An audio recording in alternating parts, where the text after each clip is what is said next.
Hey everybody, it's a little bit of picture book story time, and I wanted to talk about basically materials and techniques. These are books that I've selected because I'm doing double duty here.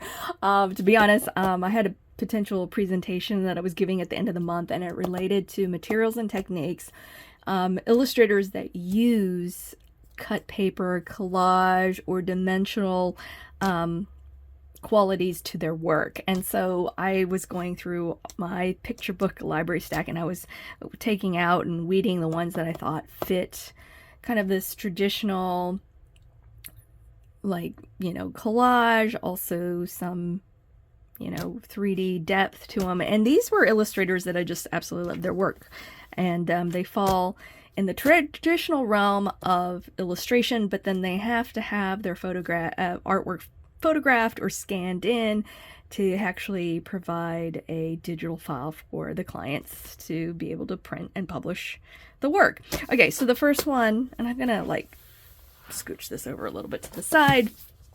First one of my favorites, and Barnett, and the art was by Shawn Harris. Okay, so I came across this book because I watched Shawn Harris. He did a presentation on the Society of Illustrators in New York City. Okay, so for those of you who may not know this, there is like an actual like old standing group called the Society of Illustrators in New York City. There's also a West Coast version of that, but the New York City one, it's been around a long time. They offer on their Instagram sometimes like these free like Instagram lives with illustrators and their work, and a lot of times they feature children's book illustrators.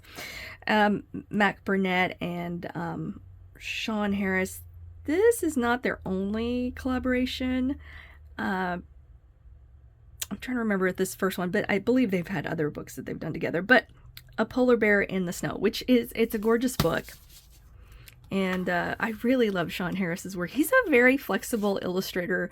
He not only does something like this, and then recently, and I'm so bad with the titles, but it's The Impossible Eyes, and that's not the right exact title for it, but David Edgars is the author of that, won a Newbery Award, and Shawn Harris was the illustrator. There weren't illustrations on every single page. It's a middle grade novel, but definitely check it out. It's a very lush, beautifully like traditionally painted book. But anyways, with Polar Bear in the Snow, this is cut paper, and a lot of range as far as this is kind of what I usually think of cut paper, but then when I watched the Society of Illustrators, he talked about how he did the illustration for this spread, and he actually put a light pad underneath it, and then he layered it up, and then part of the blue that you're seeing, it's like a sheet of like a photo gel colored sheet, and photographers use them, of course, to color the light in certain scenarios. But so yeah, it was really cool how he did this illustration, and then just layering the paper on top of this light pad to get this beautiful glow. So anyway, so this is a book. Yeah, definitely check it out. Yeah, and Shawn Harris writes and illustrates his own picture books. The interesting thing about him, he started out as a musician, and he was getting asked to do like album covers from his friends and things like that, and then he segued into picture books. So anyways, Shawn Harris, check out his work. Next one is Elly MacKay. Okay, she is a Canadian children's book writer and illustrator, and this is Hidden Treasures by her. Interesting thing about hers, she is cut paper. She does a great job with lighting in terms of like creating this mood and feeling in her books. Definitely, if you like, and when I think of stories that would really fit her work, outdoor scenes that remind you of like different kinds of like weather, where it's rainy or stormy, or it could be even winter. She does a really great job with like creating these outdoor environments. So this one is a beach story, and you can see like some very inventive ways that she's used like cellophane, and the paper she's using is called Yupo. So once again, I saw this from the Society of Illustrators. She did a Instagram live, but I've also watched other YouTube interviews with her. So Yupo is this, it's like a plastic type of paper, and I wish I had some of it here. I might pull some out, but actually let me go grab it. I have some. Yeah, here it is. Yeah, I had some right here. So it's a plastic type of paper. It comes in different opacities. Okay, so this is the translucent one. And what she does is, if you watch photographers, they have those soft boxes. And so this really cool effect that she's creating here, she's put Yupo and a light behind it, and it could be the outdoor sunlight, because sometimes she like presses her Yupo up against her window, and it creates like a soft box that photographers use to create like you know, they've got a fancy one that's covered with like a cloth screen or whatever, and it kind of like softens the light.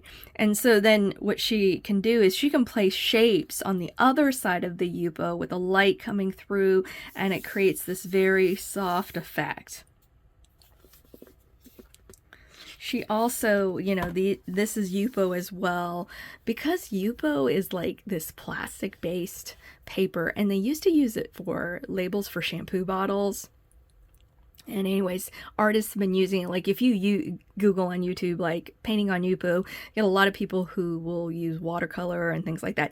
But the nice thing is you can get these amazing like textures out of it. You know, this could be, possibly she might have put salt, and she did the watercolor, probably did a coating of watercolor acrylic inks, salt, you know, also sunblock you can spray on there, because unlike regular paper, which would absorb, it doesn't absorb. So you just have to let it dry.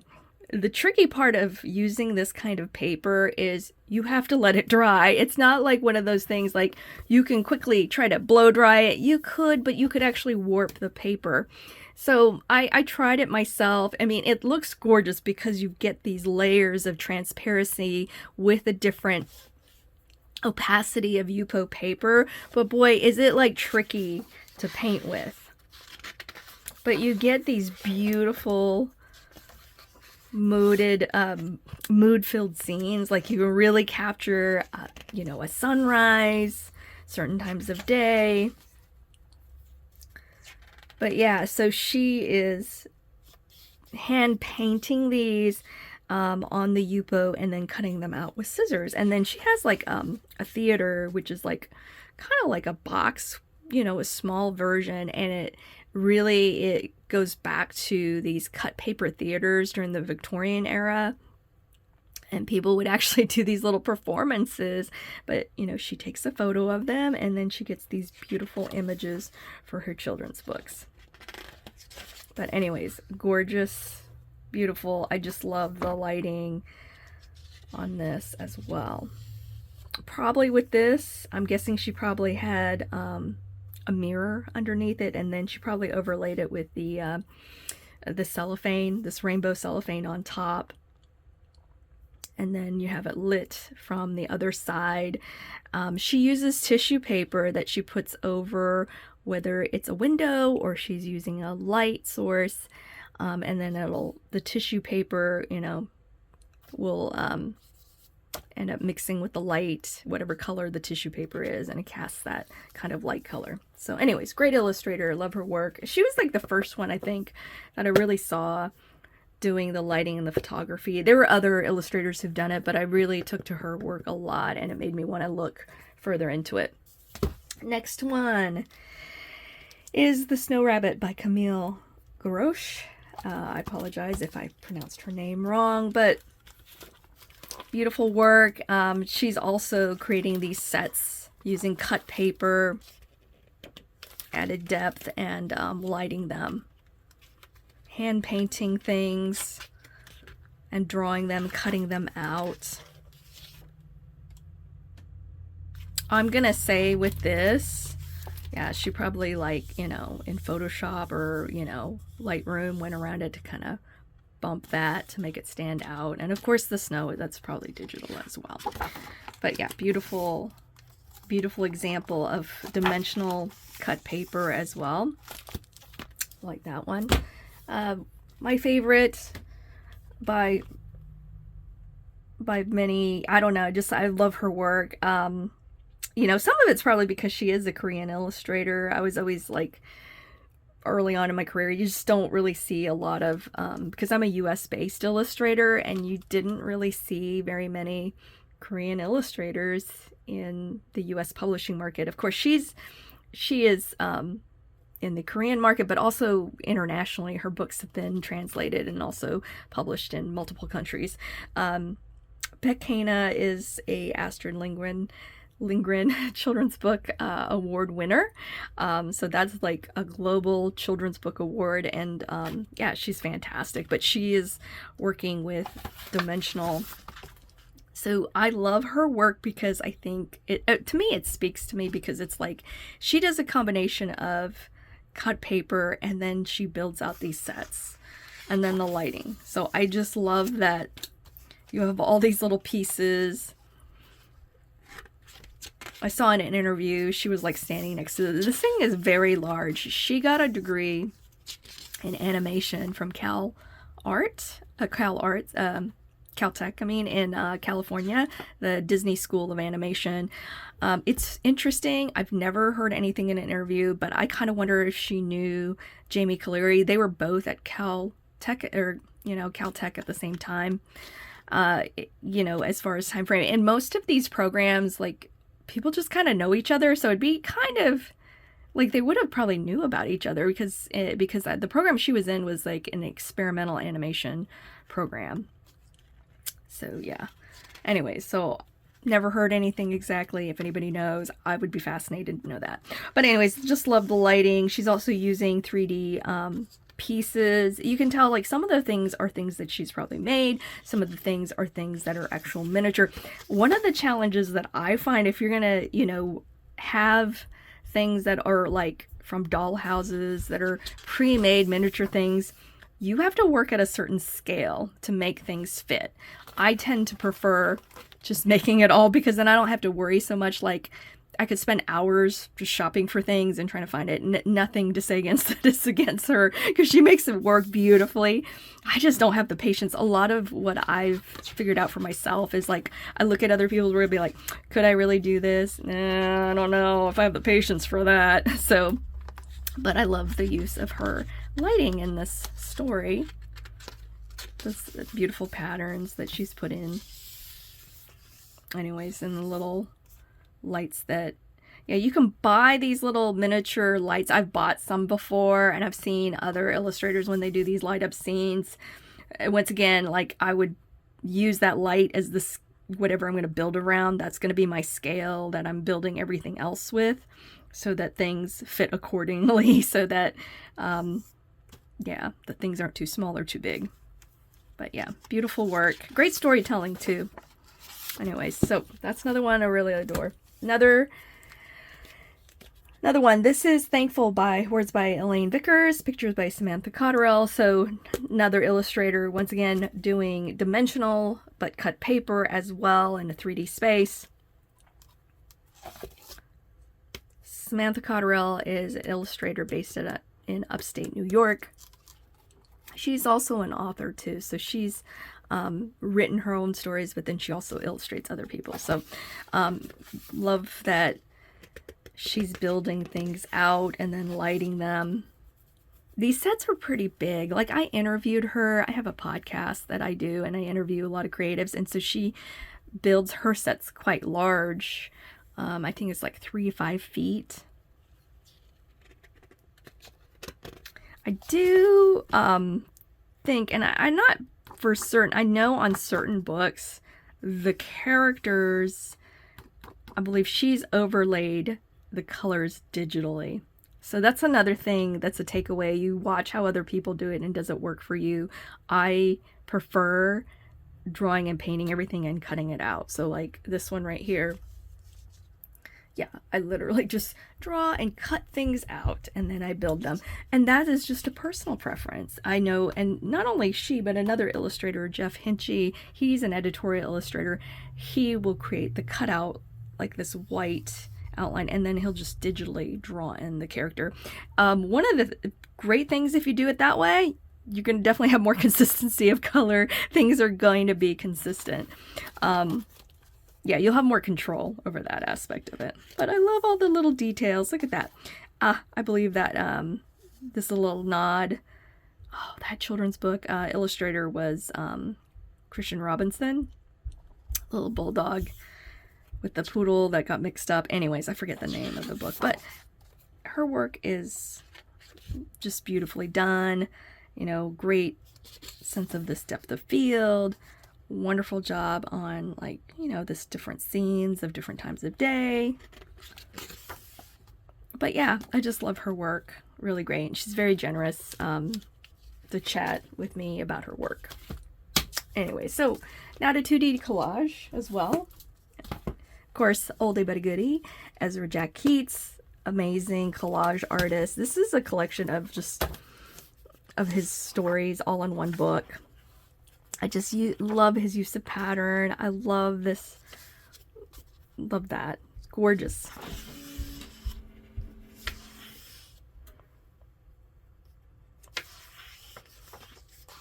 Yeah, just such great use of pattern. And then just his colors are just fantastic. His compositions. That's so fun. But the patterns, I just love that. So beautiful. And the textures. I think that's one of the things I love about whether you're doing collage or you're doing this like 2D or dimensional. To me, as I do it more, I think about this contrast of textures. It becomes this thing of like textures and patterns. Primarily for me, I guess even more so the textures. Though the textures can end up being kind of pattern-like, but it's like this contrast. Oh, love that. Love these. Love these poses. Love the colors. Gorgeous. Anyway, so oldie but a goodie. Another one that is a dimensional paper artist. So Helen Musselwhite this is her children's book called Little Houses. And this is great because she has like literally built out these 3D houses. So cute. And then she has a really extensive, really nice photo setup when she shoots things. If you go on her Instagram, she shows a lot of process work so you can see how she sets things up. Also how she's building things. Look at that. That's cool. So this is almost like quilling. You can tell on the palm tree stalks. This is like wrap around. Oh, this is a beautiful scene right here with the trees. So now these are implied textures, but this is what I mean. It's like texture here, different texture here. It creates this really just wonderful contrast, different implied texture here. So when you light it, to me, what I like about this kind of technique is when you light it, it's almost like you're putting like a filter on top of it, and it kind of, because of the way the lighting is, it makes everything feel cohesive, because then it's under the same lighting, and you know, but yeah, really great one to check out. And another one, this one is for 2D collage. This is Euka Holmes. She's an award-winning children's book illustrator. But she did this one with Kwame Alexander, amazing writer, called Out of Wonder, Poems Celebrating Poets. So these are different poems, and she has illustrated each one. I just love, once again, it's this really beautiful, like some are printed, and then I even have some of this paper in my collection, like this cut paper pieces that she's layered together. It really gives a really nice sense of depth. See, I love the patterning in this. It works so well. And it makes it so playful. And it really does a great job capturing that moment, that feeling. Yeah, that's what I really love about collage. And then she's printed or like stenciled on top of these.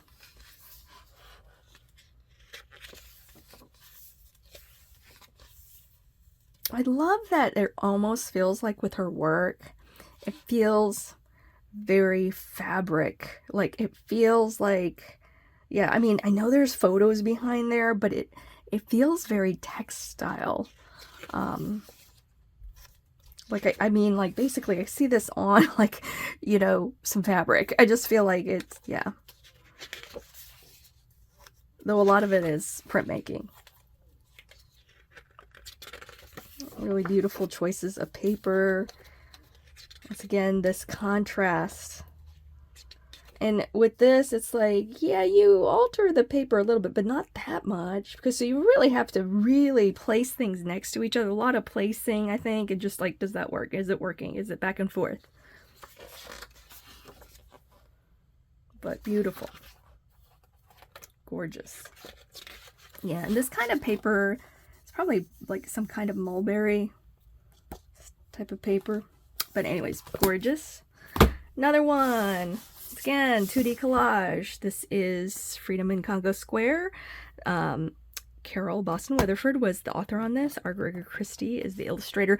This one I call it the Cod Honor Award, and I love the collage in here. Gorgeous, you know, colors. This is collage, acrylic gouache. It does a lot of brayering. He did a lot of brayering, so it's like, you know, printmaking and getting the acrylic gouache on your brayer, and then you've got, like, you know, your base color, and then you're going on top of it to create these textures.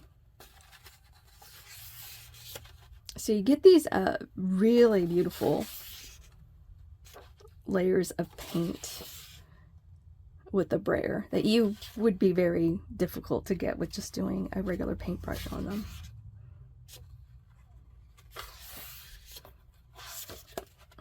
Yeah, but gorgeous. Another one, another Caldecott honor winner here, of course. This is written by Mark Reibenstein, I guess, and art by Ed Young. Ed Young is one of my favorite all-time illustrators. I would read his Seven Blind Mice because I'm also an elementary art teacher, so I would read that story because I had a art lesson dealing with texture, real and implied. Read that book. He won a Caldecott for that as well, and that one, he's the author and illustrator. So I read that story over and over again to my students. They really loved it. But anyways, this is a story that he did not write, but this was published by Little Brown and Company. I believe the editor was Alvina Ling, because I heard this on her podcast. It's so funny how interesting when you hear snippets from one thing to another. But anyways, so he did all the illustrations for this book and then sent them off. So he's working, you know, traditional with collage, mails them off, and illustrations go missing. I mean, I don't know if any, you know, it's like, because it's like a year worth of work. I mean, I don't know, you know, I listened to interviews with him and he was very calm about it. And he was just like, well, I guess I'm just going to have to do it all over again and they're going to even be better. And so for that, he won a Caldecott for it. Love the story. It's a beautifully illustrated book. I love the format because this is done in a very vertical, you know, format, which really speaks to the kind of art that I'm thinking about. Because when I think of, like, usually Asian inspired scroll paintings, they're very vertical. So the nice thing about it, you get a lot of real estate with this.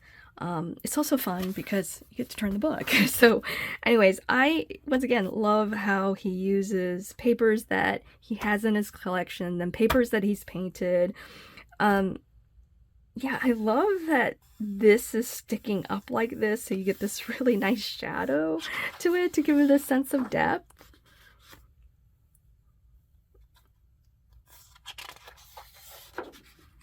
I believe in the video that I saw, he was probably working again, maybe a little bit bigger than this actual physical book size, but not by much.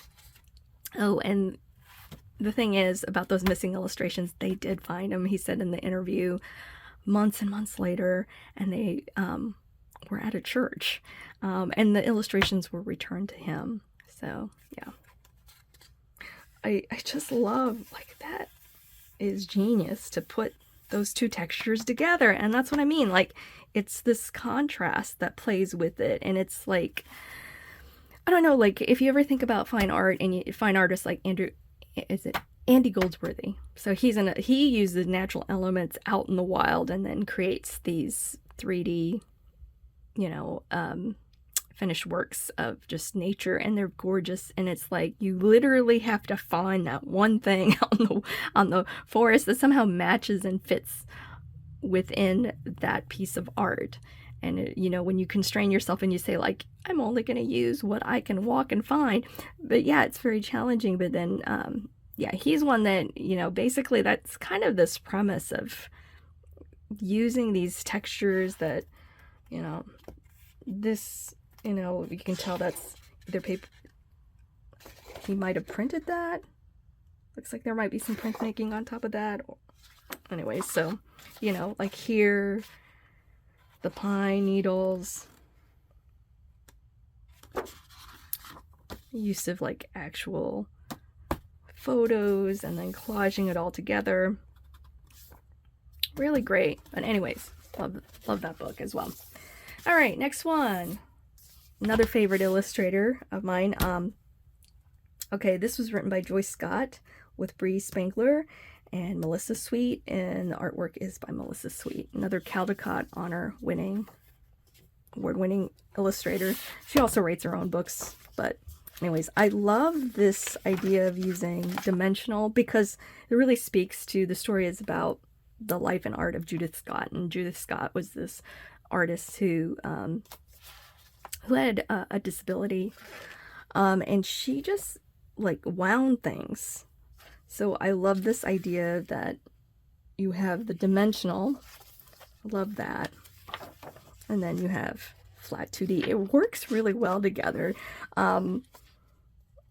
It's interesting because the same illustrator but using different techniques, but yet it all feels like it seamlessly fits together really well. See, I love the end papers because they have all the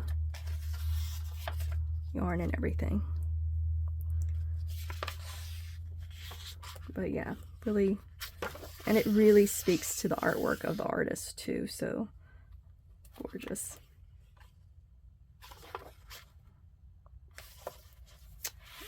Beautiful book. Okay. Yeah, those are all of them. There are other artists, like I don't have any books by Chris Sickles. Red Nose Studio, he has some children's books as well that he's done. Definitely check out his work. I mean, because he's doing full-on 3D and plus he animates them. I'm like, oh my gosh, so overachiever.